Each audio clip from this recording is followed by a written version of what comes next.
አሁን ካልቪኒስቶቹ ላይ የተወሰነ መሄድ መቻል አለብን። እቺ ሰውዬ ፉን ፉን እያለች ስለሆነ አማይሻሉ በጣም በቃ አለው እያለ ነው እና ምን አይነት ሰይጣናዊ ትምህርት ይዞ እንደመጣ አላወቀም። በእርግጥ ትምህርቱን ገልጾ ሚዲያ ላይ ብዙ የማውራት እንትኑ የለውም። የሆነ ሰዓት ላይ ባደረገው ዲቤት ግን አሳይቷል። ግን አሁን እርሳችን እሱ ሳይሆን እንግዲህ ቱሊፖቹ አሏል። ቶታል ዲፕራቪቲ፣ አንሊሚትድ፣ አንኮንዲሽናል ኤሌክሽን፣ ሊሚትድ አቶንመት፣ ኢሪዚስቲብል ግሬስ ከነዚህ ውስጥ ለምሳሌ የኔ ድምፅ ለምንድን ነው የሚረብሸው? ጋይዝ የኔ ይረብሻል። እኔ ሳውራ ያስተጋባል። አት ዘ ሴም ታይም ሌላ ማይክ ሲከፈት የማስተጋባት ነገር አለው። አንተ ሚዩት ካላደረክ ለምን እንደሆነ አላውቅም። ናሹር አንድ የቺን ሀሳብ ላንሳና ከዛ ወደ እናንተ እንትን እላለሁ እና ከዛ ውስጥ ለምሳሌ ከቱሊፖቹ በዋነኝነት ሊሚትድ አቶንመንት ወይም ደግሞ ውስን ቤዞት የሚለው ክርስቶስ ኢየሱስ ከሰራው የማዳን ስራ አንጻር ውስን ቤዞት የሚለው ክርስቶስ ኢየሱስ ከሰራው የማዳን ስራ አንጻር ክርስቶስ ኢየሱስን እጅግ በጣም እግዚአብሔር አምላካችንንም እንዲሁም ጌታ ኢየሱስ ክርስቶስን እጅግ በጣም ጨካኝ የሚያደርግ እግዚአብሔር አስቀድሞ ለመረጣቸው ብቻ ውስን ግለሰቦች ነው ልጁ ክርስቶስን ወደ ዓለም የላከው። እሱም የሞተላቸው አስቀድሞ ለተመረጡት ብቻ ነው፣ ሌሎቹ ወደ ጥፋት የሚገቡ ነው የሚል አስተምሮን የያዘ ነው እንግዲህ ካልቪኒስቶቹ። እና ይሄ ከመጽሐፍ ቅዱስ አንጻርና ከቤተክርስቲያን ትምህርት አንጻር እንዴት ይታያል? እዚህ ላይ ሀሳብ ስጡበት። ጋድ የሚገባ ካልቪኒስት ካለ ደግሞ እናወራዋለን። ሚዩት ላድርግ። እሺ ዮሐዴ ቀደም ስለነበሩና ዮሐዴ ነበር የቀደሙ እናንተ፣ ከዛ ቀጥሎ ሀሳብ እንሰጣለን።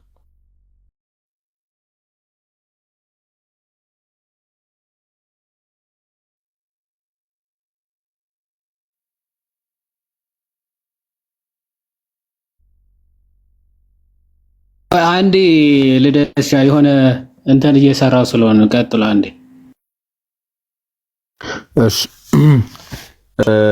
እሺ ጋይስ በድጋሚ ሰላም ብያለሁ። ሰላም ክርስቶስ ከኔም ከእናንተም ጋር ይሁን። እናንተ ሰዎች ሁላችሁንም ጾም ጥሩ እየሄደ እንደሆነ ተስፋ እናደርጋለን። ያው ይሄ ቱሊፕ የሚባለው ትምህርት ያው ልደት እንዳብራራው ከነዛ ውስጥ አንዱ ለምሳሌ ቱሊፕ ያው አምስቱ አብሪቪዬሽኖች TULIP አለ። ኤል ያው ሊሚትድ አቶንመንት ይባላል ወይ ደግሞ ውስን ቤዞት ይባላል። ኦኬ ውስን ቤዞት ወይ ደግሞ ክርስቶስ ኢየሱስ ምንድነው በአማርኛው በቀላሉ ስናብራራው እናንተ በምትረዱት መልክ ክርስቶስ ኢየሱስ የሞተው ኦኬ ለዓለም አይደለም ለተመረጡት ነው፣ ወይ ደግሞ የጌታችን የኢየሱስ ክርስቶስ ቤዛነት ለተመረጡት ነው። ስለዚህ ክርስቶስ ኢየሱስ ኢቭን ሁላ ልደት የምታስታውስ ከሆነ ምን ተብሎ ሁላ ሞክ ይደረግ ነበረ? መድኃኔዓለም መባል የለበትም ሁላ ኢቭን ሁላ ያ ያለ መድኃኒት ተብሎ ሊጠራ አይችልም። ኦኬ ለተመረጡት ብቻ ነው ክርስቶስ የሞተው የሚል ትምህርት አለ። ይሄ አሁን በፕሮቴስታንት ሰርክል ውስጥ ነው። ኦኬ እንደዚህ አይነት ይሄን የመሰለ መንፈቅና ሰው ጉያ ውስጥ ይዞ ኦርቶዶክስን እንኳን ለመተቸት አይደለም መናገር እንደዚህ ማሰብም የለበትም። ነገር ግን መጽሐፍ ቅዱሳችን ምን ይላል ነው? ኦኬ መጽሐፍ ቅዱሳችን ምን ይላል ስለዚህ ነገር ነው። ከስር መሰረቱ ጋይስ ይሄ ትምህርት ውስን ቤዞት የሚለው ትምህርት ክርስቶስ ኢየሱስ የመጣው ለተመረጡት ነው የሚለው ትምህርት እግዚአብሔር አምላክን ሲጀምር ፍትሃዊ ያደረገው ከስር መሰረቱ እግዚአብሔርን ፍትሃዊ ያደረገው ለምን ከተባለ እግዚአብሔር አምላክ የሆኑ ግሩፖችን ለይቶ የሚያድን ከሆነ የሆኑ ግሩፖችን ለይቶ መርጦ የሚያድን ከሆነ እንዴ እግዚአብሔር እንዴት ፍትሃዊ ይሆናል? ኦኬ ደግሞ በጣም በሚገርም ሁኔታ አሁን ለምሳሌ እግዚአብሔር አምላክ እኔና ልደትን መርጦን እና ዮሐድ እና አንተሽን ባይመርጣቸው የናንተሽ እና ዮሐድስ ጥፋት ምንድነው? እግዚአብሔር ነው ቀድሞ እየወሰነ ያለው። ኦኬ የሚድኑትንም ያንን ግሩፕም ቀድሞ የሚመርጠው እግዚአብሔር ክብሩን ለመግለጥ ነው የሚሉት እነሱ እንግዲህ ክብሩን ለመግለጥ እግዚአብሔር ነው ቀድሞ የሚመርጠው። ስለዚህ ጥፋቱ ምንድነው? ሲኦል የሚገቡ ሰዎች ጥፋታቸው ምንድነው? ለምን እዛ የሚድኑት ግሩፕ ውስጥ እግዚአብሔር ቀድሞ አልወሰናቸውም በቃ። ስለዚህ ቀድሞ ሴሌክት የተደረጉ ግሩፖች አሉ፣ ቀድሞ የተወሰኑ ግሩፖች አሉ። ክርስቶስ ኢየሱስም የመጣው እነርሱን ለማዳን ነው የሚለው መጽሐፍ ቅዱስ ግን እንደዛ አይደለም። እስቲ አንድ ሁለት የመጽሐፍ ቅዱስ ጥቅሶችን ላንሳላችሁ። ኦኬ ለምን መሰላችሁ ጋይስ? ይሄንን ትምህርት የሚያምኑ ሰዎች ድናችኋል ተብለው ቢጠየቁ ራሱ እናንተ ከተመረጡት ውስጥ ናችሁ ተብለው ቢጠየቁ ራሱ አያውቁትም። ባይዘው እርግጠኛ አይደሉም። how can they be so sure? እርግጠኛ ሊሆኑ አይችሉም። ከተመረጡት ውስጥ ናችሁ ወይ ቢባሉ መልስ ሊመልሱ አይችልም። ግን መጽሐፍ ቅዱሳችን ምን ይላል ስለዚህ ትምህርት ነው የሚለው። በጣም ሁላችን የምንወደው የዮሐንስ ወንጌል ላይ ኦኬ ዮሐንስ ወንጌል ምዕራፍ 3 ላይ እንዲህ የሚል ቃል አለ። ዮሐንስ ወንጌል ምዕራፍ 3 ቁጥር 16 ላይ እንደዚህ ይላል። ኦኬ ከቁጥር 14 ጀምሮ ያለው ላንብበው። ሙሴም በምድረ በዳ እባብን እንደሰቀለ እንዲሁ በእርሱ የሚያምን ሁሉ የዘላለም ሕይወት እንዲኖረው እንጂ እንዳይጠፋ የሰው ልጅ ሊሰቀል ይገባዋል። ኦሪት ዘኍልቍ ምዕራፍ 21 ላይ ያለውን ታሪክ ታውቃላችሁ። እግዚአብሔር አምላክ ሕዝበ እስራኤል ለምሳሌ እንደምታውቁት ከግብፅ መከራ በሚወጡበት ሰዓት ላይ አንዳንድ ሰዎች እግዚአብሔር ላይ ሲያጉረመረሙ በደልን ሲፈጽሙ ከዛ በኋላ እባብ ይነድፋቸዋል። ከዛ እግዚአብሔር አምላክ ሙሴ ምን ብሎ ያዘዋል? ከተቀጠቀጠ ናስ እባብ ስራ፣ ከዛ ያንን እባብ የሚያዩ ሰዎች ይድናሉ ተባለ። ፍጻሜው ለማን ነው? ለጌታችን ለኢየሱስ ክርስቶስ። ኦኬ ቁጥር 16 ላይ እንደዚህ ይላል፣ በእርሱ የሚያምን ሁሉ የዘላለም ሕይወት እንዳይኖረው እንጂ እንዳይጠፋ እግዚአብሔር አንድያ ልጁን እስኪሰጥ ድረስ ዓለሙን እንዲሁ ወዷልና። እንዴት ነው የወደደው እግዚአብሔር ዓለሙን? እንዲሁ። እንዲሁ ማለት ምን ማለት ነው? ቃሉን ስትሰሙት ጋይስ ልባችሁን ከፍት ካደረገ እንዲሁ ማለት እኮ ዊዛውት ኤ ፕሪኮንዲሽን ማለት ነው። ዊዛውት ኤ ፕሪኮንዲሽን። ከዛ ካልቪኒስቶች ይመጡና መጽሐፍ ቅዱስን ቡቸር ማድረግ የለመዱ ሰዎች ናቸው። እንደተለመደው ዓለም እዚህ ጋር የተባለው እንደው የተመረጡት ነው ዓለም ብሎ መጽሐፍ ቅዱስ የሚጠራው ይሏቸዋል እንዴ። ኦኬ እግዚአብሔር ግን እንዴት ነው ዓለሙን እንዲሁ ነው የወደደው? እንዲሁ ዓለምን እንዲሁ ስለወደደም አንድ ልጁን ላከልን። ኦኬ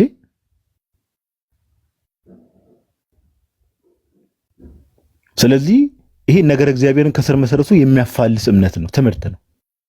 ማንን? ነገር እግዚአብሔርን የሚያፋልስ። እግዚአብሔር ፍቅር ነው ብሎ ሰው መናገር ይችላል ጋይስ? እስቲ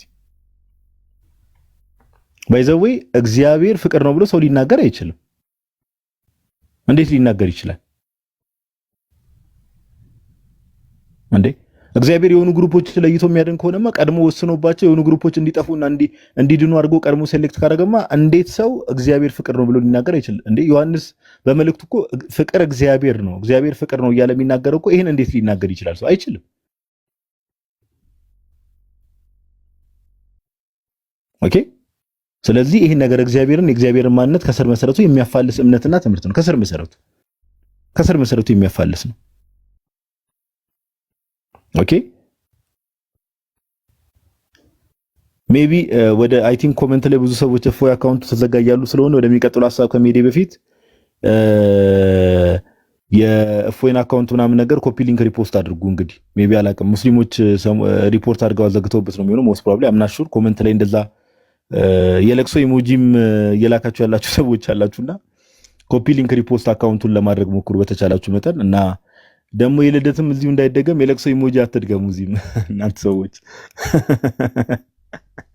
እና ቤቱን ኮፒ ሊንክ ሪፖስት አድርጉለት፣ ይከፈታል። ምንም መከፈቱ አይቀርም። ያው ላይቭ ላይ ነው የሚሆነው እንጂ ኮምፕሊትሊ ብሎክ ተደርጎ አይመስለኝም። ኦኬ እና ወደሚቀጥለው ሐሳብ ሊድ አንድ ሐሳብ ልጨምርና ከዛ በኋላ ለወንድሞችም ያው አጠራጠር ያለው ሐሳቦችን ባኪን ፎርዝ ለማንሳት አንድ ሐሳብ ልጨምርላችሁ። እግዚአብሔር ዓለሙን እንዲሁ ነው የወደደው። በቃ ኦኬ እግዚአብሔር ዓለሙን እንዲሁ ነው የወደደው። አንድ መልእክት ደግሞ ቅዱስ ጳውሎስ የሚያነሳውን ሐሳብ ልጨምርላችሁ።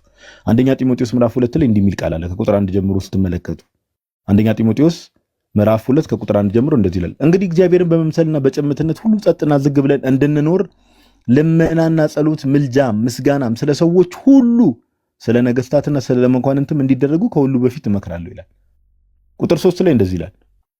ሰዎች ሁሉ ሊድኑና እውነትን ወደ ማወቅ ሊደርሱ በሚወድ በእግዚአብሔር በመድኃኒታችን ፊት መልካምና ደስ የሚያሰኝ ይህ ነው። ኦኬ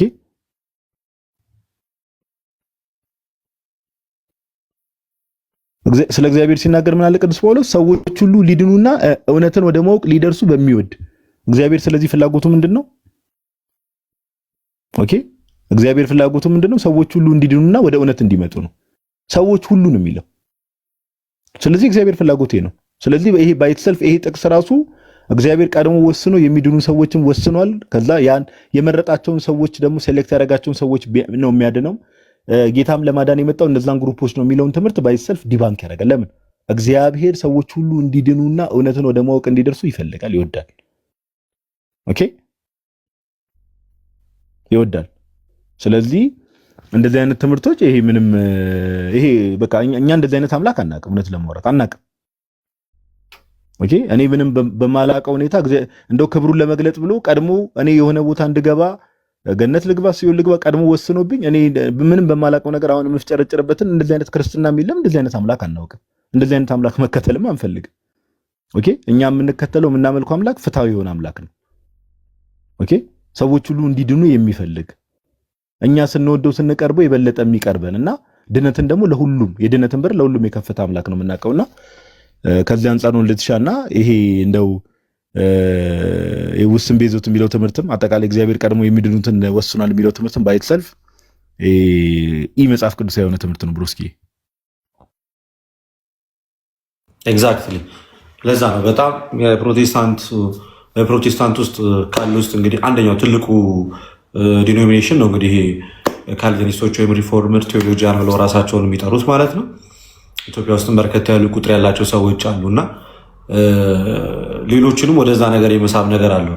እንዳያችሁት እነዚህ በአብሪቬሽን የተቀመጡት ቱሊፖቹ ቲ ቶታል ዲፕራቪቲ ዩ እንግዲህ አንኮንዲሽናል ኤሌክሽን እየተባሉ የተዘረዘሩት ከነዛ ውስጥ ደግሞ አንኮንዲሽናል ኤሌክሽን ማለት እግዚአብሔር በቃ ጥያቄ በሌለበት ሁኔታ የፈለገውን ሰው ፒክ እነዚህን ይመርጣል፣ ለነዛ ይሞታል። ሌሎቹ እንዳለ ወደ ክርስቶስ ማለት ነው የሚሞተው በስጋው፣ ሌሎቹ ከዛ ወደ ዘላለም ጥፋት ይገባሉ የሚል አስተምሮ ነው እና ምን ያህል አጋንንታዊ እንደሆነ እንድትረዱት ነው። ከዚህ ላይ እዚህ ትምህርት ውስጥ ያሉ ሰዎች በእርግጥ ደፍረው ብዙ ጊዜ ፊት ለፊት መጥተው የማውራት እንትን የላቸውም። እንደዛ የማያደርጉበት ዋነኛ ምክንያት ምንድን ነው? ትምህርቱ በጣም የሚያሳቅቅና ትምህርቱ በጣም የሚያሳፍር ነው።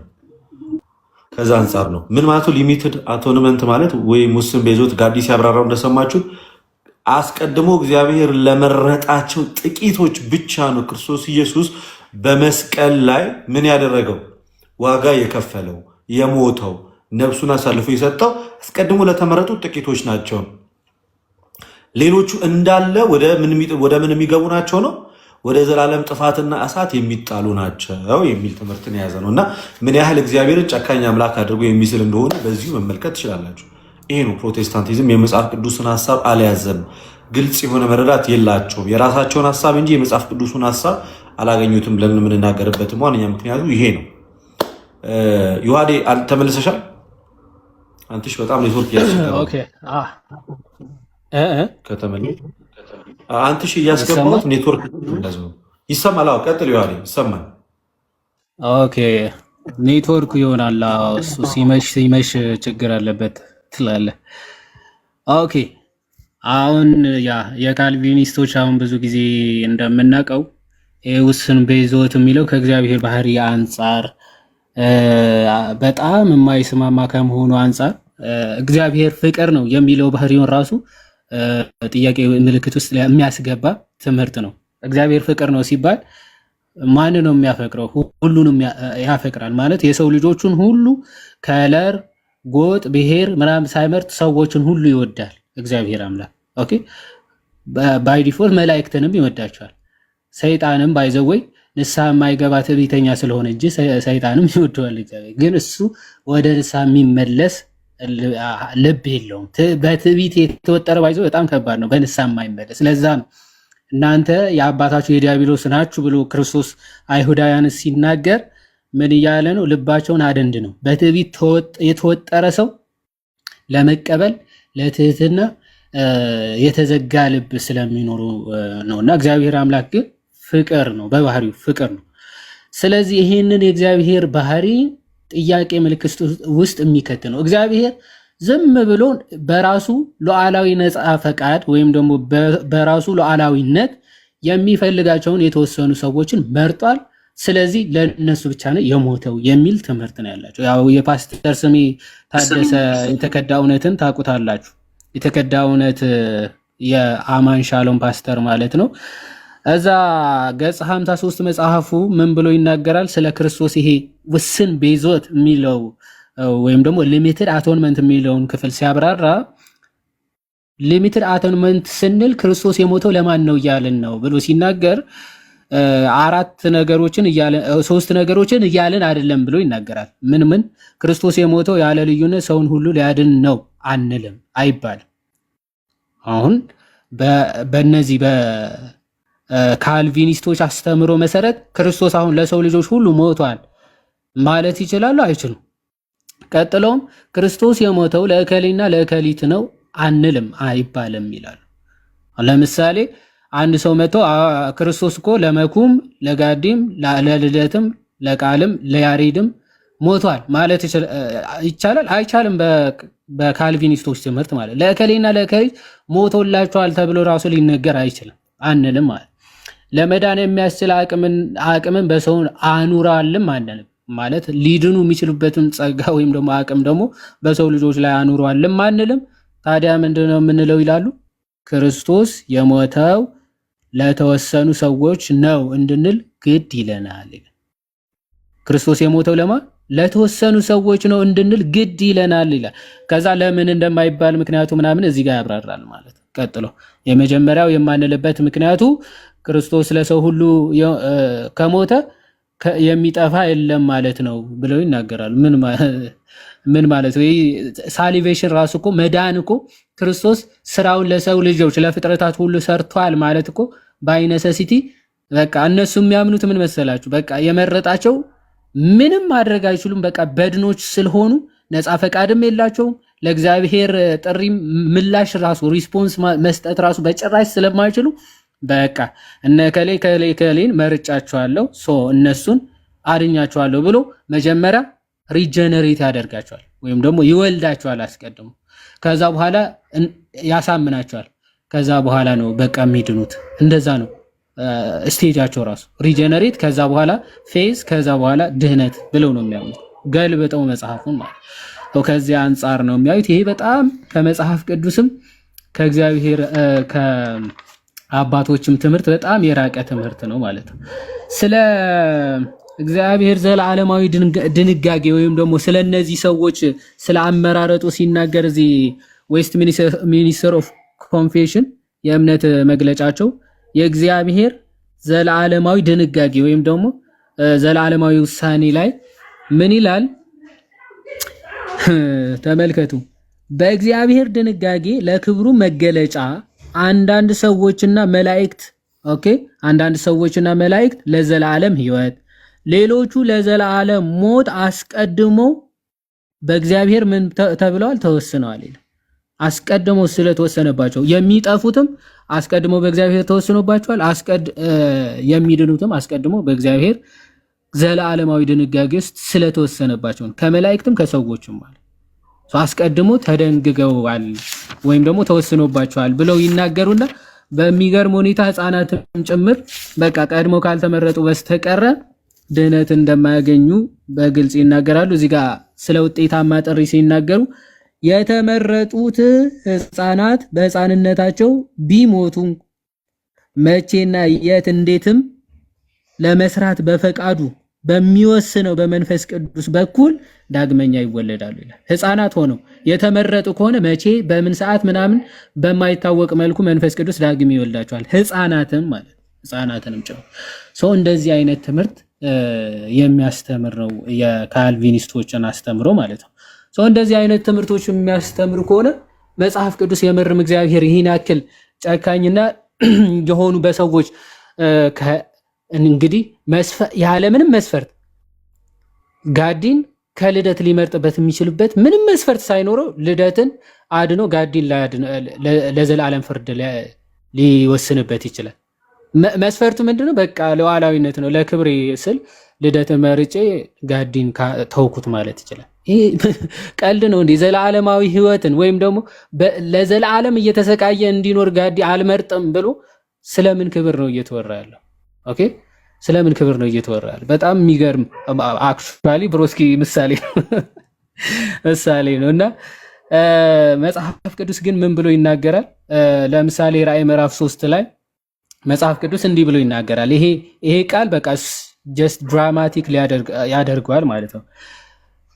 ራእይ 3 ከቁጥር 1 ጀምሮ በሰርዴስ ወዳለው ወደ ቤተክርስቲያን መልአክ እንዲህ ብለህ ጻፍ፣ ሰባቱ የእግዚአብሔር መናፍስት ሰባቱ ከዋክብት ያሉት እንዲህ ይላል፣ ስራህን አውቃለሁ፣ ሕያው እንደመሆን ስም አለህ፣ ሞተህማል ይላል። ኦኬ፣ ስራህን በአምላኬ ፊት ፍጹም ሆነው አላገኘሁትምና የነቃሁን ሊሞቱም ያላቸውን የቀሩትን ነገሮችን አጽና ይላል። አሁን በእነሱ አስተምሮ መሰረት አንድ ሰው ከተመረጠ ወይም ደግሞ በዛ ምርጫ ውስጥ ካለ ምንም ነገር ቢያደርግ ባይዘው ድህነቱን አያጣም የሚል ትምህርት አላቸው። ምንም ኃጢአት ቢሰራ ምንም በደል ቢያጠፋ ኦኬ የተመረጠ ኤሌክትድ ከሆነ በቃ ምንም ይሁን ምን በቃ ድህነቱን አያጣው የሚል አስተምሮ አላቸው። አንድ ሰው ደግሞ ካልተመረጠ ምንም ቢሰራ ምንም ቢወጣ ምንም ቢወርድ ድህነትን አያገኝም ይላል። ባይዘው እዚህ ቀድም ያሳዩዋቸው ዌስትሚኒስተር ኮንፌሽን በግልጽ ነው የሚናገረው። ያልተመረጡ ከሆነ ምንም ለመስራት እንኳን ቢሞክሩ መንፈስ ቅዱስ በውስጣቸው አይሰራም ብሎ ነው በግልጽ የሚናገሩት። እና አሁን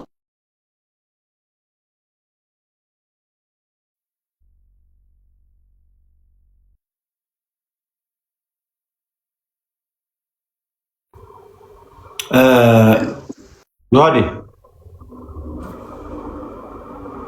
ያለው ወይም ደግሞ አጽና ሊሞት ያላቸውን የቀሩትን ነገሮችን አጽና እያለ ለምን ይናገረዋል? ኦኬ ቀጥሎም እንግዲህ አለ እንዴት እንደተቀበልክና እንደሰማህ አስብ ጠብቀውም ንስሐም ግባ አለ። እንግዲያውስ ባትነቃ እንደ ሌባ እመጣብሃለሁ አለ። ኦኬ ንቃ ንስሐ ግባ ተባለ። ከዛ ሰው ባትገባስ አለ እንደ ሌባ እመጣብሃለሁ አለ። አሁን ሁለት ኢፍ የሚባል የለም በካልቪኒስቶች አይደል? ባትገባ አይባልም፣ ንስሐ ባይገባ አይባልም። በቃ ኦልሬዲ ከተመረጠ የግድ ነው ባይ ኔሴሲቲ ንስሐ ይገባል ምናምን ብሎ ነው የሚያምኑ። እግዚአብሔር ግን እዚህ ጋር ለቤተ ክርስቲያኑ አለቃ ምን እያለው ካልነቃህ ንስሐ ካልገባህ ግን እንደ ሌባ እመጣብሃለሁ፣ በማናቸውም ሰዓት እንድመጣብህ ከቶ አታውቅም። ነገር ግን ልብሳቸውን ያላረከሱ በሰርዴስ ጥቂት ሰዎች ከአንተ ጋር አሉ፣ የተገባቸውም ስለሆኑ ነጭ ልብስ ለብሰው ከእኔ ጋር ይሄዳሉ አለ። ድል የነሳው እንዲሁ በነጭ ልብስ ይጎናጸፋል፣ ስሙንም ከሕይወት መጽሐፍ አልደመስስም ይላል። ስለዚህ ከሕይወት መጽሐፍ መደምሰስና አለመደምሰስ አለ ማለት ነው። ለዛ ነው ኦኬ ድል የነሳውን ከምን ከሕይወት መጽሐፍ አልደመስስም አለ። ያልነሳውስ ድል ያልነሳስ ኦፍኮርስ ባይዘው ከሕይወት መጽሐፍ ይደመሰሳል ማለት ሶ እንዲህ ብሎ በግልጽ ይናገራል። ገላትያ ምዕራፍ 5 ያለውን ሐሳብ ላንሳና ያው ወንድሙ ከታች ማስገቡኝ የሚሉ አሉ እና እያስገባን ምናምን ወንድሞችም ሐሳብ ይጨምራል። ገላትያ ምዕራፍ 5 ከቁጥር 1 ላይ ምን ብሎ ይናገራል? በነፃነት ልንኖር ክርስቶስ ነፃነት አወጣን ይላል። ኦኬ ለገላትያን ክርስቲያኖች ነው፣ ነፃ ለወጡ ክርስቲያኖች ነው እየተናገረ ያለው ሐዋርያው ቅዱስ ጳውሎስ። ስለዚህ በነፃነት ልትኖሩ ክርስቶስ ነፃ አውጥቷችኋል አለ። ኦኬ እንግዲህ ጸንታችሁ ቁሙ፣ እንደገናም በባርነት ቀንበር አትያዙ ይላል። አሁን እዚህ ክፍል ላይ እንደምትመለከቱት ኦኬ ወደ ክርስቶስ ነፃነት አውጥቷችኋል፣ ትክክል ነው። ግን መልሳችሁ ግን ወደ ባርነት አትመለሱ፣ ጸንታችሁ ቁሙ አለ። ኦኬ ስለዚህ መመለስ አለ ማለት ነው። ጸንተው ካልቆሙ ተመልሰው ወደ ባርነት መመለስ አለ ማለት ነው በሐዋርያ ቅዱስ ጳውሎስ ትምህርት መሰረት። ስለዚህ መመለስ ተመልሰው ወደ ባርነት ሊገቡ እንደሚችሉ እያስቀመጠ ነው። ጸንታችሁ ቁሙ እያለ እየተናገረ ነው። በካልቪኒስቶች ትምህርት ግን ጭራሽ መመለስ የሚባል የለም። ኦፍኮርስ ከዳኑ አንዴ ዳኑ ነው፣ እንደዚህ ተብሎ ራሱ አይነገርላቸውም ብሎ ነው የሚናገሩ። ሰው መዳናችን ግን የምናገኘው እንዴት ነው? ቅድም ጋዲ ስላነሳው ሰው ሳሊቬሽን ራሱ ሲነርጀቲክ ነው፣ ወይም ደግሞ የእኛ ነፃ ፈቃድ ይፈልጋል። እግዚአብሔር ጸጋውን የሚሰራው ድህነቱን የሚያደርግልን እግዚአብሔር አምላክ ቢሆንም ሱታፌ ግን ያስፈልገናል። ኦኬ ከኛ ጋር መሳተፍ እኛ እግዚአብሔር በእኛ ላይ እንዲሰራ ግን የኛ ሱታፌ የኛ መሳተፍ የግድ ያስፈልጋል ማለት ነው። ከዛ አንጻር የሚታይ ነው። እግዚአብሔር ይስጥልኝ። ቀጥል ጋዲ። ቃልዮት ያሰማልን ብሮስኪ። አሁን አንተ እያወራ እኔም አንዳንድ ሀሳቦች ትንሽ ትላለህ መጡልኝና የተወሰነ ሀሳብ እዚሁ ልደት ቅድም ካነሳው ሀሳብ ጋር ቃልዮት ያሰማልን ይዋድዬ ልደትም ቃልዮት ያሰማልን ከይሄ ሊሚትድ አቶንመንት ከሚለው ትምህርት ጋር አለ አይደል? ልደትሻ ያው ብዙ ጊዜ ይሄንን እንትን የሚሉ ሰዎች ያው ብዙ ጊዜ መጽሐፍ ቅዱስ ላይ አንድ ለመሸወድ የሚሞክሩት ነገር እንደምታውቀው ዓለም የሚለውን ነገር ወርልድ እያለ የሚቀመጠውን ነገር ለተመረጡት ነው፣ ያንን ሰርቴን ሰርክል ወይ ደግሞ ያንን ግሩፕ ብቻ ነው ወርልድ እያሉ የሚጠሩት ይላል። ግን እስቲ ቅዱስ ዮሐንስ እዚህ ጋር ሁላችንም አንድ የሚያስማማን ነገር አለ። ታች ያላችሁ ሰዎች የምትሰሙ ሰዎች አይደል? ዮሐንስ መልእክቱን እየጻፈ ያለው ለማን ነው? ለክርስቲያኖች። ኦኬ ለክርስቲያኖች ማለት ጌታ ደሙን ላፈሰሰላቸው ሶሳይቲዎች ኦር ግሩፖች ማለት ነው። እንደዚህ ይላል አንደኛው ዮሐንስ መልእክት ምዕራፍ 2 ከቁጥር 1 ጀምሮ ልጆቼ ሆይ ኃጢአትን እንዳታደርጉ ይህን እጽፍላችኋለሁ። አንድ ኮሜንት ላይ ኦኬ አታብዛ ብሎኛልና አንዴ ልደትሻ ሶስቴ ኦኬ እንድል ይፈቀድልኝ ትላለህ። አንዳንድ ሰው እጁን ይበለዋል መሰለኝ ኮሜንት ካልጻፈ።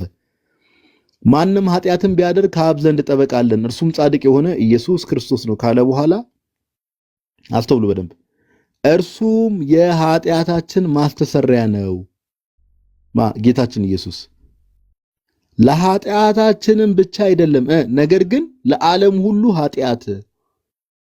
አያችሁ ቅዱስ ዮሐንስ ወንጌላዊ ሲለየው እርሱም የኃጢአታችን ማስተሰሪያ ነው። የኃጢአታችን ብሎ እዚህ ጋር ጠቅለል እያለ እያወራ ያለው ዮሐንስ ማለት ስለ ክርስቲያኖች ነው። ባይዘው ከአብ ዘንድ ጠበቃለን እያለ የሚናገረው ለክርስቲያኖች ነው። ኦኬ የኃጢአታችን ማስተሰሪያ ነው ብሎ ይናገራል። እርሱም ጌታችን ኢየሱስ ለኃጢአታችን ብቻ አይደለም ነገር ግን ለምን ለዓለም ሁሉ ኃጢአት እንጂ። ለምን ኦኬ ቤዛነቱ ጌታችን ኢየሱስ ለዓለም ሁሉ ስለሆነ ነው። መድኃኒትነቱ ያ የተዘጋጀው መድኃኒትነት ለማን ነው? ለዓለም ሁሉ ነው መድኃኒትነቱ የተዘጋጀው። ስለዚህ ምን ይላል? ለዓለም ሁሉ ኃጢአት እንጂ እያለ ስፔሲፊካሊ ለይቶ እዚህ ጋር ኃጢአታችን የሚለው የክርስቲያን ግሩፕን የሚወክል ነው። ከዛ ነገር ግን ለዓለም ሁሉ ኃጢአት እንጂ የሚለው ደግሞ ዓለም ላይ ያሉ ሰው ቤዛነቱ ለዓለም ሁሉ ዓለም ላይ ያሉ ሰዎች በሙሉ ነው ቤዛነቱ። ነገር ግን ያው መድኃኒት ተዘጋጀ ማለት ሁሉም ሰው ይድናል ማለት አይደለም። ማለት ያው መድኃኒቱን መብላት መጠጣት ያስፈልጋል፣ ሄዶ መቀበል ያስፈልጋልና ይሄንን ጥቅስ እንድትይዙት ሊሚትድ አቶንመንትን ዲባንክ ከሚያደርጉ መጽሐፍ ቅዱስ ክፍሎች ውስጥ አንዱ ይሄ ነው። ሁለተኛ ቀደም አንስቼላችኋለሁ ትንሽ ዝቅ ብዬ ማንበብ ነበረብኝ። አንደኛ ጢሞቴዎስ እዛው ምዕራፍ 2 ቁጥር 6 ላይ ቅዱስ ጳውሎስ እንዲህ ብሎ ይናገራል። ወረድ ብለን ብናነበው ቀደም እግዚአብሔር ሰዎች ሁሉ እንዲድኑ እንደሚፈልግ ቁጥር 2 ላይ ተመልክተን ቁጥር 3 ላይ ተመልክተን ነበር። ትዝ የሚላችሁ ከሆነ ቀደም ሰዎች ሁሉ ሊድኑና እውነትን ወደ ማወቅ ሊደርሱ በሚወድ በእግዚአብሔር በመድኃኒታችን ፊት መልካምና ደስ። እዚህ ጋር ግን ይመጣና አስተውሉ፣ ሰው ሁሉ ይላል። አስተውሉ እዚህ ጋር ማነው? ሰው ሁሉ እንዲድን እግዚአብሔር ይፈልጋል። ቁጥር 5 ላይ እንደዚህ ይላል፣ አንድ እግዚአብሔር አለና በእግዚአብሔርና በሰው መካከል ስንት እግዚአብሔር ነው ያለው? አስተውሉ፣ አንድ እግዚአብሔር አለ። በእግዚአብሔርና በማን መካከል? በሰው መካከል። እግዚአብሔር በባህሪው ምንድነው? አምላክ ነው። ሰው ደግሞ ሰው ፍጡር ነው። ስለዚህ ሁለት ካታጎሪዎችን ሁለት ግሩፖችን ያሳየናል። እግዚአብሔር አለ፣ ሰው አለ። በእግዚአብሔርና በሰው መካከል ያለው መካከለኛው ደግሞ አንድ አለ፣ እርሱም ሰው የሆነ ኢየሱስ ክርስቶስ ነው ይላል። አምላክም ሰውም የሆነ ከአምላክም ወገን የሆነ ፍጹም አምላክ ፍጹም ሰው፣ ከአምላክም ወገን ከሰውም ወገን የሆነ። ቁጥር 6 ላይ አስተውሉ። ኦኬ ራሱን ለማን ይላል? ለሁሉ ቤዛ ሰጠ። ለማ? ለሁሉ።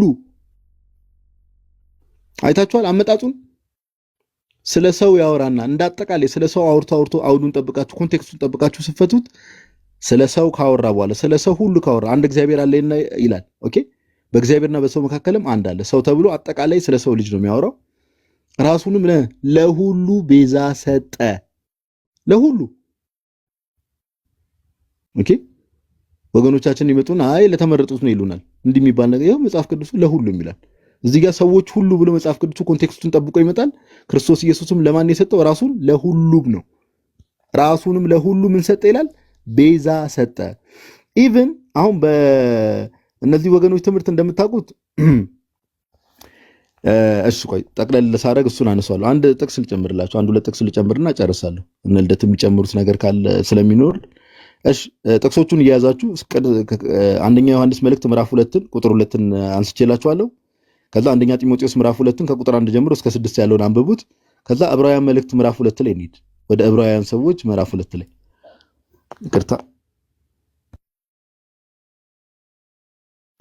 ይቅርታ እሺ ዕብራውያን ምዕራፍ 2 ላይ እንዲህ ይላል። ቁጥር 8 ላይ እንደዚህ ይላል። ስለ ጌታችን ኢየሱስ ሲያወራ ሁሉን ከእግሮቹ በታች አስገዛህለት ብሎ መሰከረ። ሁሉን ከእርሱ በታች ባስገዛ ጊዜ ያልተገዛለት ምንም አልተወምና አሁን ግን ሁሉ እንደተገዛለት ገና አናይም ይልና ነገር ግን በእግዚአብሔር ጸጋ ስለ ሰው ሁሉ ሞትን ይቀምስ ዘንድ አያችሁ። በምን? በእግዚአብሔር ጸጋ ስለማን? ስለ ሰው ሁሉ ሞትን ይቀምስ ዘንድ። መጽሐፍ ቅዱሱ ግልጽ ነው። እዚህ ላይ ጌታችን ኢየሱስ ክርስቶስ ሞትን የቀመሰው ስለማን ነው? ይሄው ስለምን? ስለ ሰው ሁሉ። ስለ ሰው ሁሉ ሞትን ይቀምስ ዘንድ ከመላእክት ይልቅ በጥቂት አንሶ የነበረውን ኢየሱስን ከሞት መከራ የተነሳ የክብርና የምስጋና ዘውድ ተጭኖ እናየዋለን እያለ ይናገራል። ኦኬ ስለ ሰው ሁሉ ነው ሞትን የቀመሰው። ስለዚህ ዕብራውያን ምዕራፍ 2 ላይ ስለ ሰው ሁሉ እንደሞተ፣ አንደኛ ጢሞቴዎስ ምዕራፍ 2 ቁጥር 6 ላይ ራሱን ስለ ሁሉ አሳልፎ ሰጠ። አንደኛው ዮሐንስ መልእክት ምዕራፍ 2 ቁጥር 2 ላይ ስለኛ የኃጢአታችን ማስተሰሪያ ስለኛ ብቻ ሳይሆን ነገር ግን የዓለም ሁሉ ኃጢአት ማስተሰሪያ ነው እያለ ቅዱስ ዮሐንስ ወንጌላዊ ይናገራል። ስለዚህ ዮሐንስ ኦኬ እና ጳውሎስ እኩል በሆነ ድምጽ እዚህ ነገር ላይ ሲመሰክሩ እንመለከታለንና አንድ ሐሳብ መጨረሻ ላይ አምሳ ቀደም ዮሐድ የተናገረው ነገር ነበረ። ብዙ ነገሮችን ልደትሻ ምን ያደርገዋል መሰለ መጽሐፍ ቅዱስ ላይ የድራማ ነው የሚመስሉ አንዳንድ ነገሮች እውነት ለማውራት ድራማ ይመስላሉ። ለምሳሌ ጌታችን ኢየሱስ እንደምታውቁት እንደው ቀድሞ የሆኑ ግሩፖች እንደሚድኑ ከተወሰነ የሆኑ ሰርቴን ግሩፕ እንደሚድኑ ከተወሰነ ያ የሚድኑትን ግሩፖች ጌታችን ያውቃቸዋል። ስለዚህ አንዳንድ ቦታ እንደው ምን አይነት ነገር ሊያመጣ ይችላል ጌታችን እንደው ክብር ምስጋና ለስም አጠራሩ ይባውና የሆነ ድራማ እየሰራ አይነት ነገር ይመስላል። ክብር ምስጋና ለስም አጠራሩ ይሁንና ለምንድን ነው እንደዚህ ያልከው ካላችሁኝ አንድ ጥቅስ ላሳያችሁ። ይቅርታ አንዴ 10 ሰከንድ ስጡኝ። ይቅርታ ጥቅሷን እያወጣሁት ነው።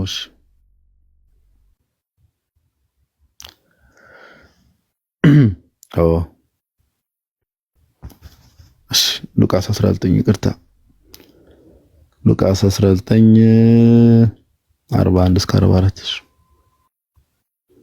እንዲህ ይላልሽ።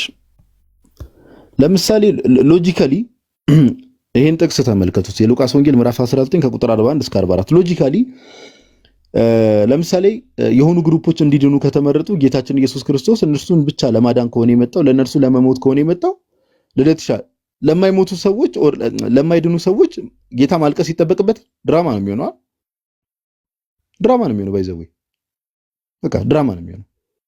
ለምሳሌ እዚህ ገስት ላይ የተቀመጥን ሰዎች አለ ልደት ዮሐድ መኩ እንዲድኑ ተወስነው ከሆነ እኔ አንተሽ ያሬዶም ገብቷል እኛ ደግሞ እንዳንድን ቀድሞ ከተወሰነ ላይክ ለኛ ለመሞት ጌታ ካልመጣ ለምሳሌ ጌታችን ለኔ ለያሬድ ለአንተሽ ቢያለቅስ እንደው ክብር ምስጋና ለስም አጠራሩ ይሁንና እንደው ማስመሰል ነው የሚሆነው የምርም አይሆን። ነገር ግን ሉቃስ ወንጌል ምዕራፍ 19 ቁጥር 41 ላይ እንደዚህ ይላል። ኦኬ ወደ ኢየሩሳሌም ሲመጣ ማለት ነው ጌታችን ሲቀርብም ከተማይቱን አይቶ አለቀሰላት ይላል። ኦኬ ሲቀርብም ከተማይቱን አይቶ አለቀሰላት እንዲህ ያለ ለሰላምሽ የሚሆነውን በዚህ ቀን አንቺስ እንኳን ብታውቂ አሁን ግን ከዓይንሽ ተሰውሯል። ኦኬ ወራት ይመጣብሻልና ጠላቶችሽም ቅጥር ይቀጥሩብሻል፣ ይከቡሻል፣ በየበኩሉም ያስጨንቁሻል። አንቺም በአንቺም ውስጥ የሚኖሩትን ልጆችሽን ወደ ታች ይጥላሉ፣ በአንቺም ውስጥ ድንጋይ በድንጋይ ላይ አይተውም፣ የመጎብኘትሽን ዘመን አላወቅሽምና ይላል። መጎብኘትሽ ማለት አምላክ በስጋ የመጣበትን መሲሁ የመጣበትን ያን የመጎብኘቷን ዘመን ኢየሩሳሌም አልተቀበለች። ኦኬ ሪጀክት አድርገዋለች አይደል? የገዛ ወገኖቹ አላወቁትም ኦር አልተቀበሉትም ይላል መጽሐፍ ቅዱሳችንም ሲናገር።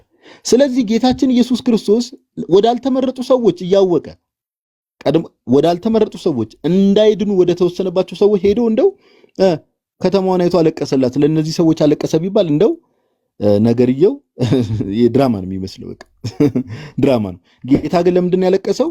ሰዎች ሁሉ እንዲድን ጌታችን ኢየሱስ ስለሚፈልግ ያንን ደግሞ መድኃኒትነቱን ነው ኦኬ ደህነቱን ይዞ መጀመሪያ ወደ ሕዝበ እስራኤል ነው ሄደው። ነገር ግን እነሱ ሪጀክት አድርገውታል። ብዙዎቹ ሪጀክት ስላደረጉት ምን አለ? አለቀሰላት ከተማዋን አይቶ ይላል። የመጎብኘትሽን ዘመን ለምን አላወቅሽምና እያለ ሲናገር እንመለከታለንና አሁን ያነሳናቸውን ጥቅሶች ስትመለከቱ ኢዝሊ እግዚአብሔር ሰዎች ሁሉ እንዲድኑ የሚወድ የሚፈልግ አምላክ እንደሆነ በግልጽ ጌታችን ኢየሱስ ክርስቶስም ራሱን ለሁሉ አሳልፎ እንደሰጠ የሚያሳዩ ጥቅሶች ናቸው ለማለት ያክል ነው። እግዚአብሔር ያክብርልኝ ልደትሻ። ቴንክ ዩ ሶ ማች። ቃልዮት ያሰማልን ጋዲ ቃልዮት ያሰማልን። እግዚአብሔር ያክብርልን። እንኳን ደህና መጣችሁ ብለናል። መዝሙር ያሬድ ዲያቆን ወንድማችን አንተሽ መኩን አግኝተነዋል። ቆንጆ ሐሳብ ነው የተነሳ ያለው። እያወራን ያለነው ከካልቪኒስቶቹ አንጻር ውስን ቤዞት የሚለው ምን ያህል ከባድ ትምህርት እንደሆነና ሰይጣናዊ እንደሆነ እያነሳን ያለ ነውና አሁን ደግሞ እስኪ እድሉን ለዲያቆን መኩ ልስጠውና ከዛ በኋላ ደግሞ መዝሙር ያሬድ ደግሞ ሐሳብ ይሰጥበታል።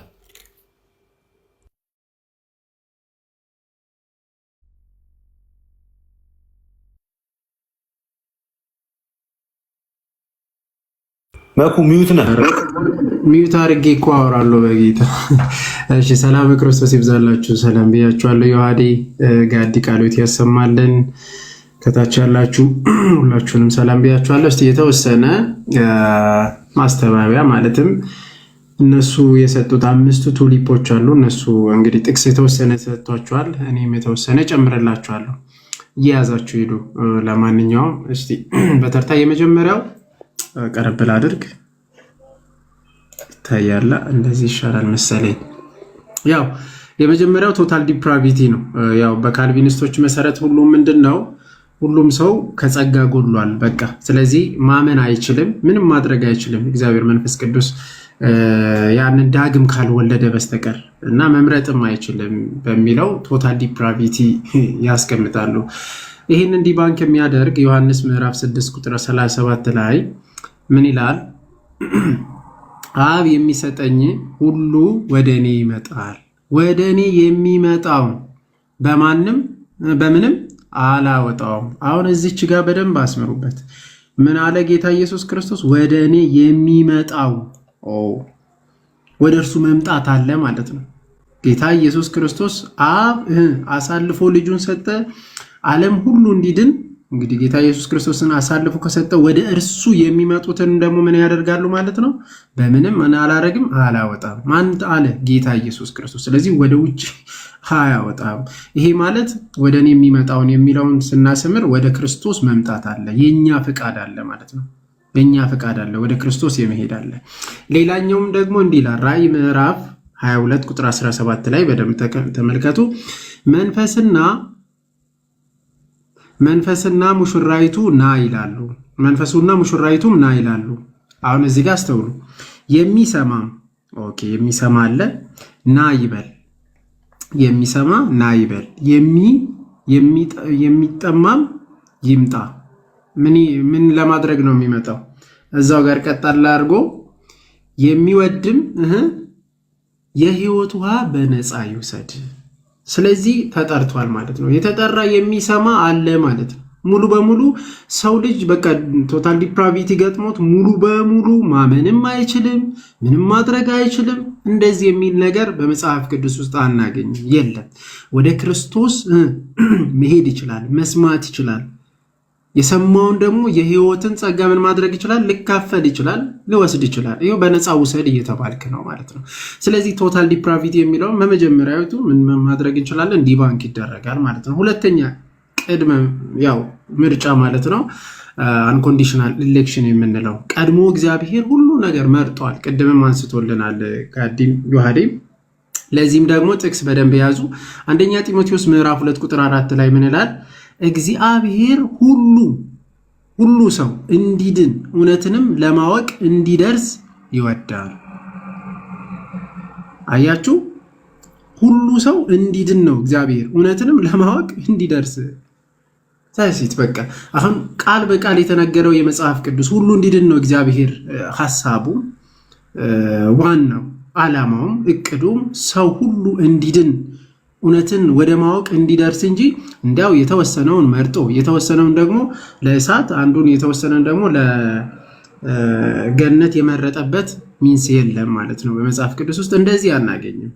ሌላ ሶስተኛ ምንድነው? ውስን ቤዞት የሚባለው ወይም ሊሚትድ አውቶኖመንት የምንለው ነው። ሊሚትድ አውቶኖመንት ላይ ትናንትና ሳነብ ነበረ።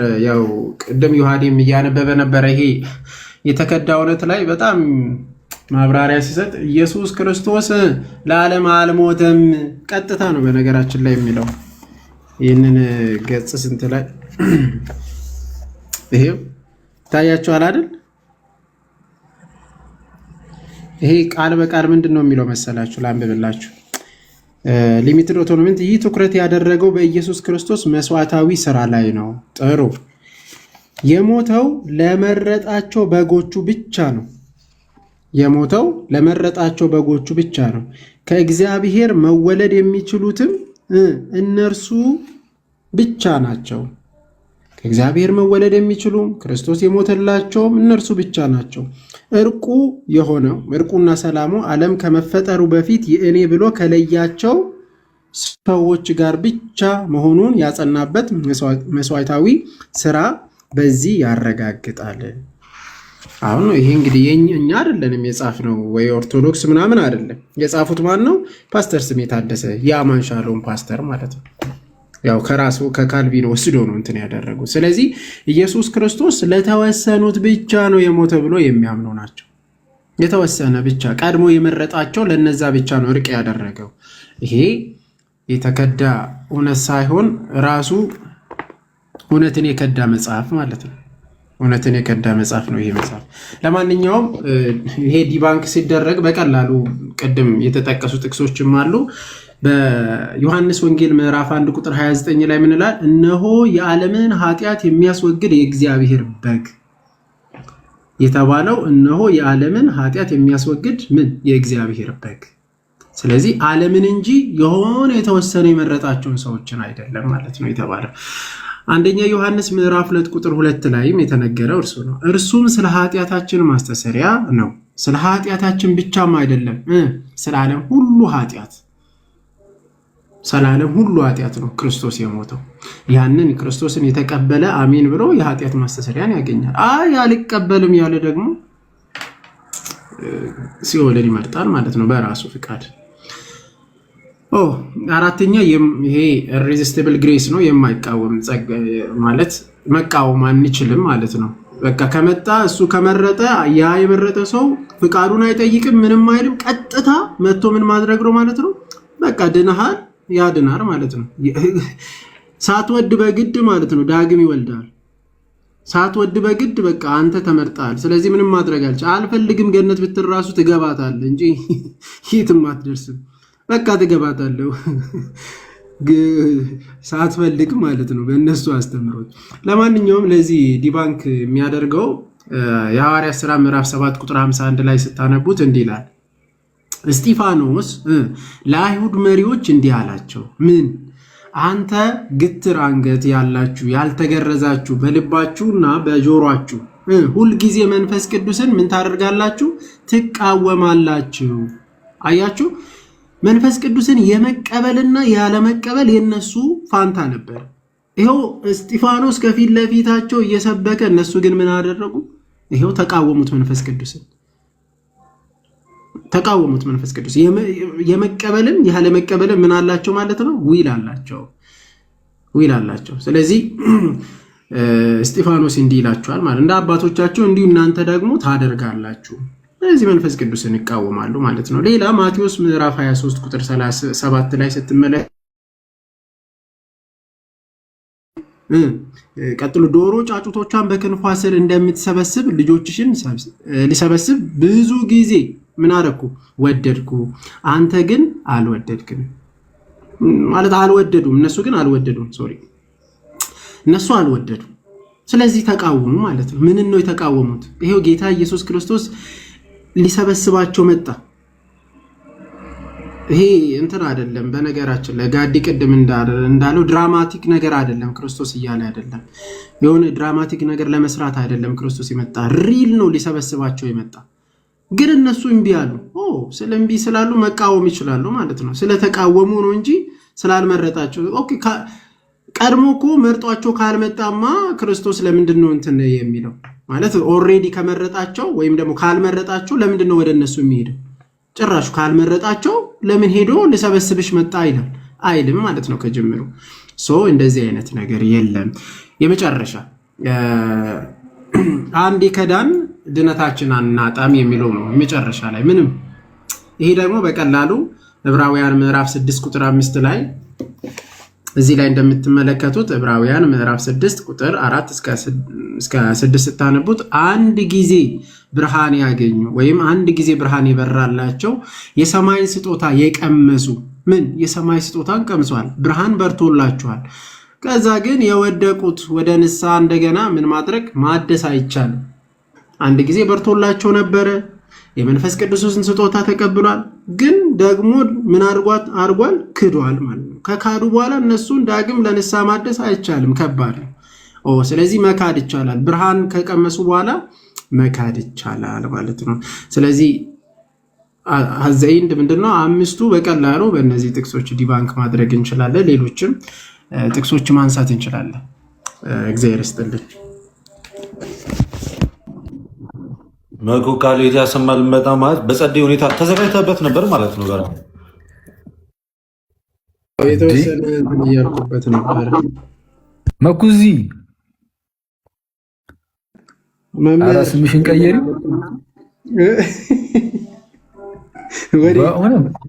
መኩ ነኝ የካልቪኒዝም መዶሻ።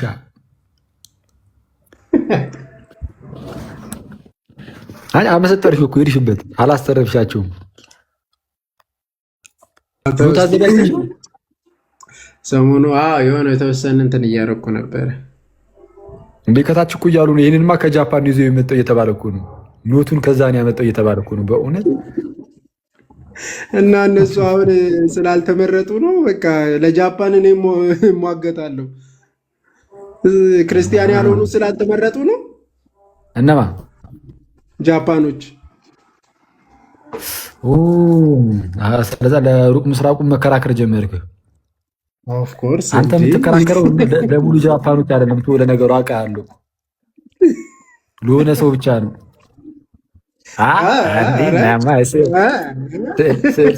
ስዕል ሰተህ መተህ ያማል እንደ ቀልደኛ። ላልተመረጠ ሰው ነው ስዕል የሰጠሁት አትለኝም። ልደት ሰጥቼው ነው መጣሁ አኪዋ ቢስ ነው ገብቼ በጠበጥኳችሁ።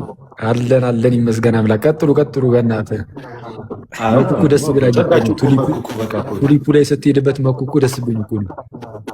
የምር በአሪፉ በቃ ሄደው በጣም ጸደይ። አምስቱን እኮ በ5 ደቂቃ እኮ ነው ዲባንክ ያደረገው።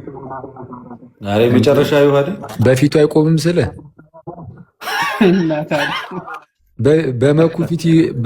በመኩ ፊት የሚቆም እናቱ የወለደችው እኔ ነኝ ያለ ካልቪኒስት ይምጣ። ከዚህ ፒዲኤፍ የሚያመልጥ ካልቪኒስት ይምጣ እኮ ነው ይምጣ እንዴ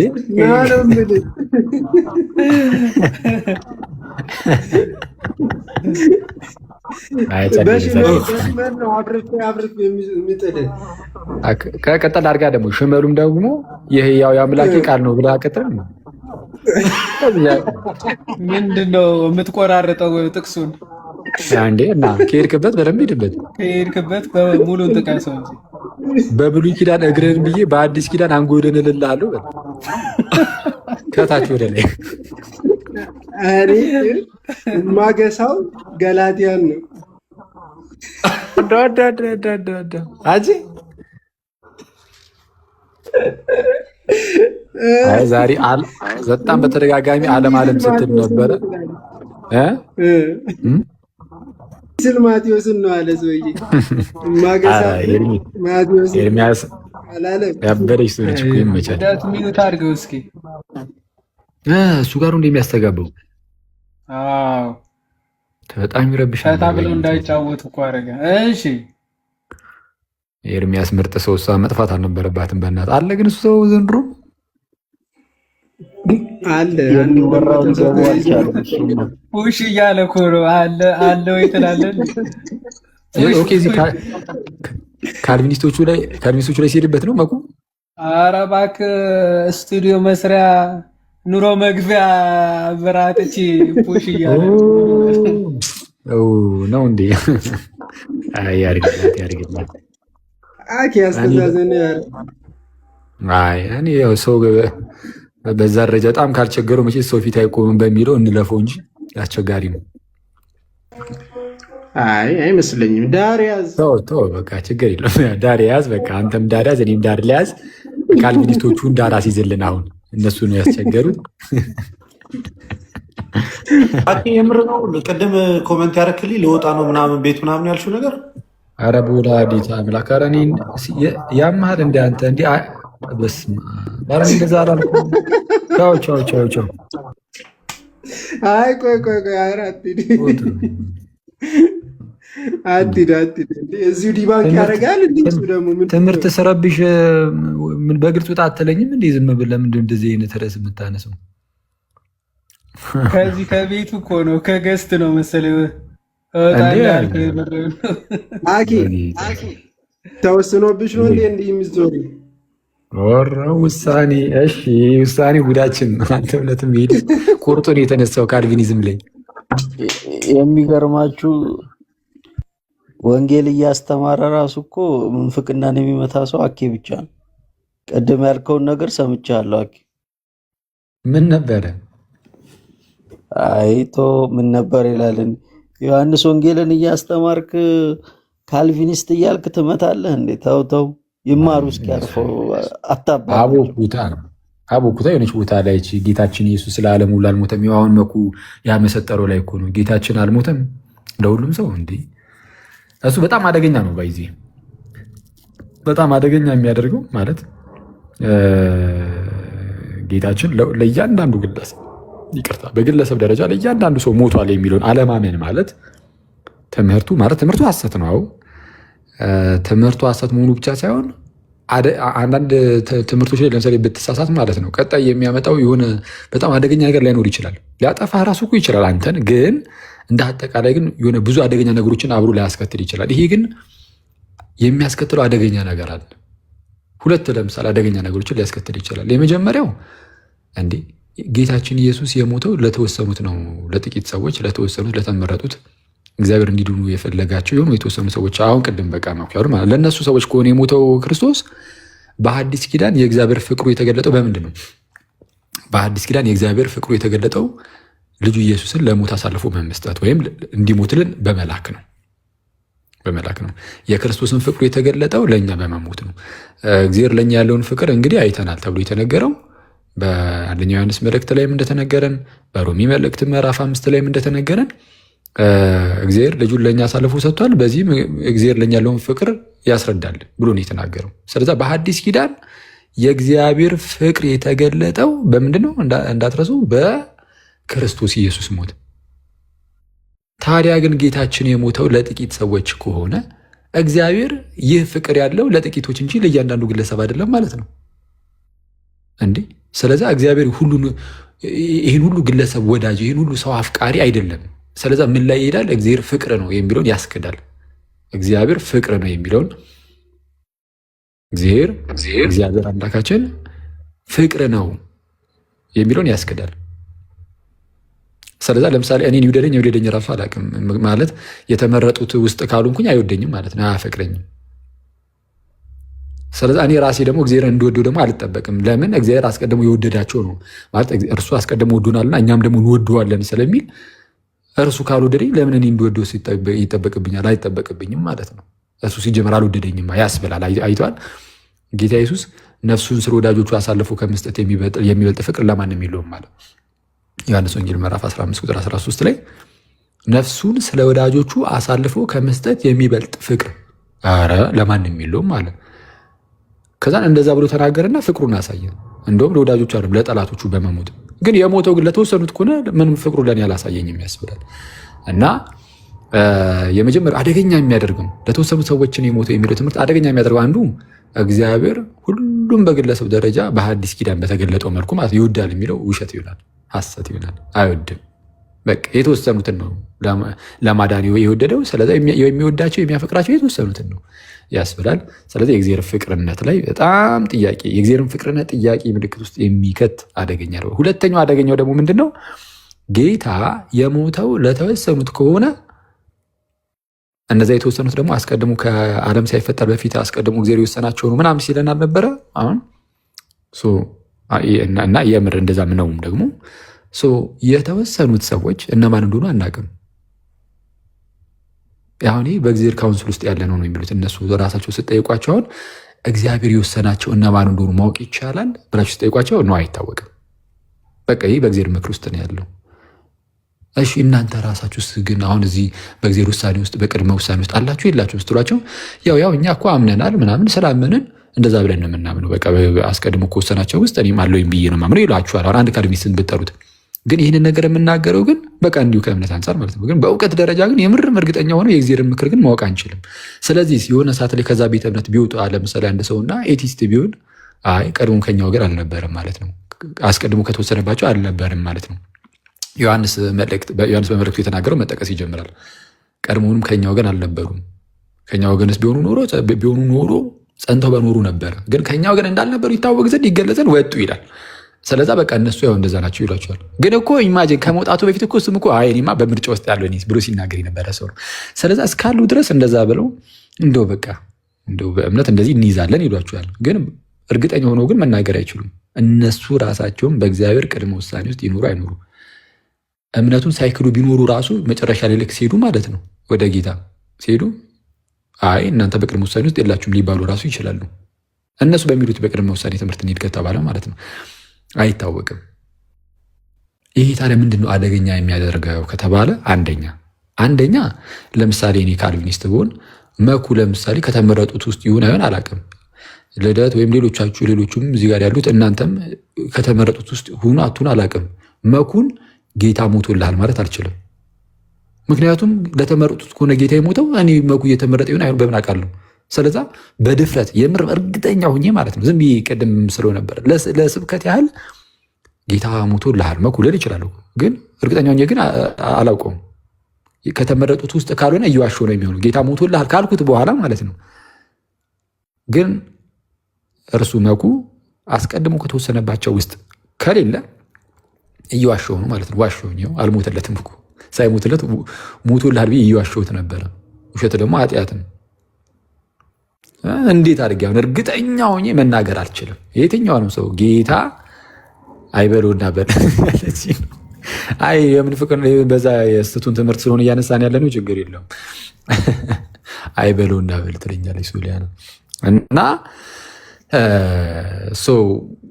አደገኛ የሚያደርገው ይሄ ነው። ሁለተኛው ማንንም ሰው በድፍረት እርግጠኛ ሆነ ክርስቶስ ሞቶልሃል ብለህ መናገር አትችልም። ለራስህ ራሱ ጌታ ሞቶልኛል ብለህ መናገር አትችልም። አስቀድሞ ከተወሰኑት ውስጥ ሁናቱን ስለማታውቅ በምን ታውቃለህ? ባትሆንስ ገግመ በቃ በቅድመ ውሳኔ ውስጥ አለውኝ ማለት አትችልም። የእግዚአብሔርን ምክር ማወቅ አትችልም። እና ጌታ ለተወሰኑት ነው ለጥቂቶች ነው የሞተው የሚለው ትምህርት በጣም አደገኛ ነው። በተለይ በእነዚህ በሁለት ትምህርቶች መካከል መሰረት በጣም አስቸጋሪ ያደርገዋል። ቅድመ ውሳኔ እንዳለ እናምናለን። ማያምን ኦርቶዶክስ የለም። በቅድመ ውሳኔ እናምናለን። ግን ቅድመ ውሳኔ ብዙ አይነት ነው ያለው።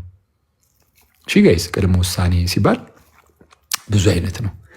አሁን ያልኳቸው የካልቪኒስቶቹ ጥንት ላይ በኖስቲክ መናፍቃን ዘንድ በእነሱ ዘንድ ያለ የሚመስል አይነት ነገር አለ። በኋላ ላይ አውግስጢኖስ ደግሞ አስተምሯል።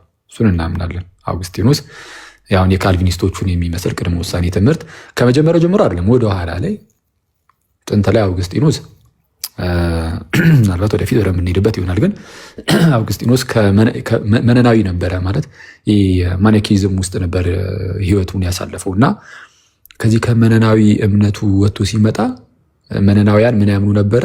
በቃ ይሄ ነፃ ፈቃድ የለም። በቃ ምንድነው ሁለት አይነት ነፍሳት አሉ። አንዳንዶቹ ዝም ብሎ ምድራዊ የሆነ ነፍስ አለ፣ አንዱ ደግሞ መንፈሳዊ የሆነ ነፍስ ደግሞ አለ። መንፈሳዊ ተብሎ የተፈጠሩ ነፍሶች እነሱ በቃ ቀጥታ መዳረሻቸው ይታወቃል። ኦልሬዲ ፕሬዲስተንድ ነው፣ ፕሪዴተርማይንድ ነው። በቃ ቀጥታ ሄደው ይገባሉ ወደ እግዚአብሔር መንግስት። ገና ከፍጥረታቸውም ደግሞ ስጋዊ ምንድነው ምድራዊ ሆኖ የተፈጠሩ ነፍሳት አይደሉ። እነሱ ደግሞ በቃ ለጥፋት ነው የተፈጠሩት። ስለዚህ ምንም እነሱ መቀየር አይችሉም ሰዎቹ ማለት ነው። እንደዚህ አይነት እምነት ነበራቸው በፊት እነዚህ መነናውያኑ ማኒኪያኖቹ። ከዛ ቤተ እምነት ነው እንግዲህ ሊቁ አውግስጢኖስ የመጣው እና ሲመጣ ብዙ ጊዜ እንደምታውቁት ልክ ከሌላ ቤተ እምነት አንድ ሰው ከአንድ ቤተ እምነት ወደ ሌላ ቤተ እምነት ሲሄድ የመጀመሪያ ብዙ ጊዜ የሚሰራቸው ስራዎች ምን አይነት ስራዎችን ነው? አስቀድሞ የነበረበትን ቤተ እምነት አታክ ማድረግ ይጀምራል። ወይም ደግሞ አታክ ባያደርግም ለእነሱ የወጣበትን ምክንያት ለማስረዳት ምላሽ መስጠት ይጀምራል። አውግስጢኖስ እንደዛ ነበር ያደረገው። ከዚህ ከመነናዊ እምነቱ ልክ ሲወጣ ለመነናውያን ምላሽ መስጠት ጀመረ። ለመነናውያን አንቲማኒኪያን ወርክስ ይባላሉ። እነዚህ የእርሱ የኦገስትን ስራዎች አንቲማኒኪያን ወርክስ ስራዎቹ እነዚህ ጸረ መነናውያን ስራዎች ተብሎ ይታወቃሉ። በቃ 390 ምናምን ዓመተ ምህረት ጀምሮ 380 ምናምን ዓመተ ምህረት ጀምሮ ምናምን ይሰራል። በኋላ ላይ ነው ግን ቀስ በቀስ ከአንድ መነናዊ መምህር ጋር ይከራከራል። አውግስtin ጥሩ ነበር። እዛ ክርክሩ ላይ ነፃ ፈቃድን በጣም አበክሮ ያስተምር ነበር። ነፃ ፈቃድ አለ ነው ትምህርቱ። ከዛን ቀስ በቀስ ግን አንዳንድ የመጽሐፍ ቅዱስ ጥቅሶች እንግዲህ የከበዱት ይመስላል። እውነቱን እንግዲህ ለመናገር እኔ እስካየሁት የተወሰነ ሳየው ምናምን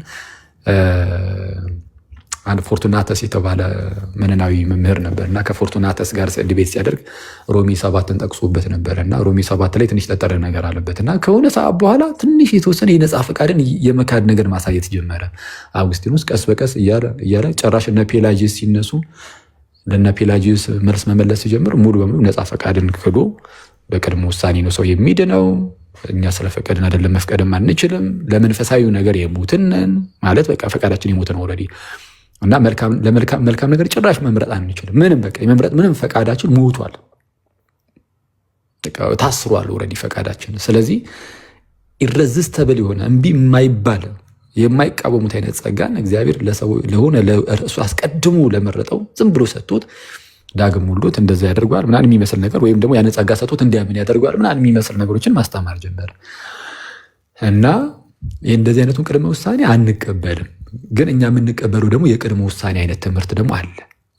እሱ መጽሐፍ ቅዱሳችን ላይም ስለ ቅድመ ውሳኔ ስለተነገረ ማለት ነው። እሱ ምንድን ነው? እግዚአብሔር አስቀድሞ ያውቃል። አስቀድሞ ምን ያውቃል? ለምሳሌ መኩ ይመን አይመን እግዚአብሔር አስቀድሞ ያውቃል። ኦል ኖዊንግ ስለሆነ ሁሉን አዋቂ ስለሆነ ያውቃል። ስለዚህ ከማወቁ አንጻር አይቶ በቤተ ክርስቲያን ውስጥ እንደሚያምን ቤተክርስቲያን ውስጥ እንደሚሆን በዚህ በእግዚአብሔር የተመረጠ ሕዝብ ውስጥ ቤተክርስቲያን የእግዚአብሔር የተመረጠች ሕዝብ ናት።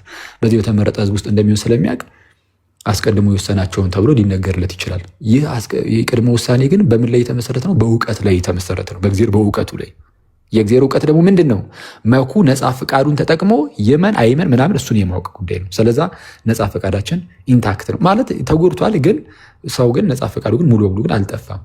ስላልጠፋበት ሙሉ በሙሉ ነፃ ፈቃዱ የመምረጥ መብት አለ። ስለዛ የቅድመ ውሳኔ ትምህርታችን የኛ ኦርቶዶክሳዊው እንደዛ ነው፣ ክርስቲያናዊው። የአውግስቲኒያኑ ግን በጣም ኤክስትሪም የሆነ አውግስቲኒያን እንትኑ ቅድም ያልኳችሁ ነው እና ያ ሄድኩበት በጣም ይህንን ሰዓት እጅት ማለት አሁን እግዚአብሔር ፍቅር ነው አይደል? በእነሱ ማለት አስተምሮት እግዚአብሔር ፍቅር ነው ማለት ይቻላል? ወይም ደግሞ ማለት እግዚአብሔር ሁሉንም ሰው ይወዳል ማለት ይቻላል በእነሱ? እንዳልኩ ነው ቅድም። እንዴት ይባላል? የተወሰኑትን እኮ ነው በቃ በአዲስ ኪዳን የእግዚአብሔር ፍቅሩ የተገለጠው በልጁ ሞት ነው። ልጁ ደግሞ የሞተው ለተወሰኑት ከሆነ የተወሰኑትን የሚወድ ነው፣ ሌላውን ሁሉ የሚጠላ ነው። በነገራችን ላይ እኮ ይጠቅሳሉ ሮሜ 9 እንደውም አይደለ? ያዕቆብን ወደድኩ ኤሳውን ጠላው ምንም ነገር ሳይታይ እንደዛ ነው የሚለው። አሁን ሮሜ 9 ላይ ስታይ ምንድነው ከልጆቹ ምንም ሳይታይ ነው የሚለው። ያዕቆብና ኤሳው ክፉም ሆነ ደግን ሳይሰሩ ነው የሚለው። ኢማጂን ክፉም ሆነ ደግን ሳይሰሩ ኤሳውን ወደድኩ ይቅርታ ያዕቆብን ወደድኩ ኤሳውን ጠላው ስለሚል በዚህ ሁኔታ ውስጥ ከእነርሱ ምንም ነገር ሳይታይ ይላሉ። አሁን ካልቪኒስቶች ይመጡና እሱን ሲጠቅሱ በቃ ምንም ነገር ሳይታይ ያዕቆብን ወደድኩ ኤሳውን ጠላው ስለሚል አንዳንዶችን ዝም ብሎ እንደዚሁ በቃ ወዷል። ምንም ነገር ፈቃደኝነታቸው ሳይታይ ምን ሳይታይ ዝም ብሎ በቃ እሱ የሆኑትን ብቻ እሱ ባወቀ በሚለው የሆኑትን ወደደ። ግን ከሰዎቹ ምንም ሳይኖር እሱ ባወቀ ስንል ከሰዎቹ ግን ምንም ነገር ሳይታይ ክፉም ሆነ ደግም ሳይሰሩ አንዳንዶቹን ሲሆን አንዳንዶቹ ግን ጠልቷል ብለው በግልጽ ያስተምራሉ። እንዲህ እኮ በጣም አስቸጋሪ ነው። ስለዛ እግዚአብሔር ፍቅር አይደለም። እንዲህ የተወሰኑትን ስለወደደ እግዚአብሔር ፍቅር ነው ካልክ ብዙዎቹን ደግሞ ጠልቷልና እግዚአብሔር የሚጠላ ነው። ምንድን ነው የፍቅር ተቃራኒ? እንደዛ ልትሰጠው ነው ማለት ነው። እና አስቸጋሪ ነው። ሮሜ ምዕራፍ 8 ቁጥር 30 ምን ይላል እስቲ? አስቀድሞ ያወቃቸውን ምናምን የሚለው ፓርት ላይ ያለውን አስቀድሞ ወስኗቸዋል ምናምን ሮሜ 8:30 እንዲህ ይላል፣ አስቀድሞ የወሰናቸው እነዚህ ደግሞ ጠራቸው፣ የጠራቸውንም እነዚህ ደግሞ አጸደቃቸው፣ ያጸደቃቸው እነዚህ ደግሞ አከበራቸው። አስቀድሞ ምን ያላቸውን ብሎ ነው የሚጀምረው? የወሰናቸውን አስቀድሞ የወሰናቸውን ብሎ ነው የሚጀምረው። ስማ ቴዲ ነው ከታች የጠየቀኝ ብሎ እስኪ አስቀድሞ የወሰናቸውን ይላል። ከላይ ከፍ ብለህ አንድ ብቻ ከፍ ብለህ አንብበው ከ28 ጀምረህ እግዚአብሔር ለሚወዱት እንደ ሐሳቡም ለተጠሩት ነገር ሁሉ ለበጎ እንዲደረግ እናውቃለን። አንድ ያዘው። ቆይ ቁጥር 28 ላይ አይተዋል ምን እንደሚል ለእነማን አለ? ለሚወዱት። አየህ፣ ለማን? ለሚወዱት እንደ ሐሳቡ እንደተጠሩት። ለሚወዱት ማለት ያለ ፈቃድ ነው የምትወደው። አየህ፣ ለሚወዱት ከእነርሱ የሚጠበቅ ነገር አለ። ከዛ በኋላ ደግሞ ሂድ ደግሞ ቁጥር 29 ደግሞ አንብብለት። ቆይ ስማት ሂድ ይሆን ልጁ በብዙ ወንድሞች መካከል በኩር ይሆን ዘንድ አስቀድሞ ያወቃቸውን የልጁን መልክ እንዲመስሉ ቆይ አስቀድሞ ምን ያላቸውን? አስቀድሞ ያወቃቸው የልጁን መልክ እንዲመስሉ አስቀድሞ ደግሞ ወስኗልና። አዎ፣ ይሄ አስቀድሞ መወሰኑ በምን ላይ የሚመሰረት ነው? በቅድመ እውቀት ላይ አይደለም? ግልጽ አይደለም እንዴ? አስቀድሞ ያወቃቸውን ነው የሚለው። በእውቀት ላይ ነው። ተረድተዋል ብዬ አስባለሁ። ቴዲ ከታች የጠየቀኝ ወንድሜ